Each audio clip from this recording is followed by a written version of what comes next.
Welcome back, my dear student.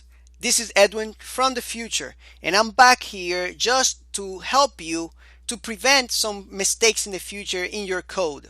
All right?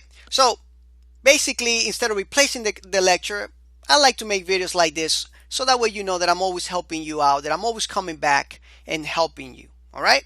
So, anyway, in the next lectures, we are going to be creating a login update functionality, right? A update functionality.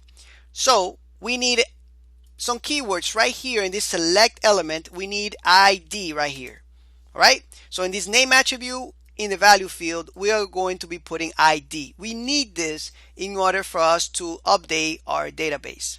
All right. Because we need to send this value. So make sure that you have this set right now.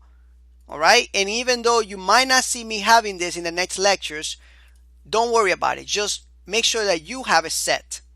All right. You don't need to remove this because we will use this.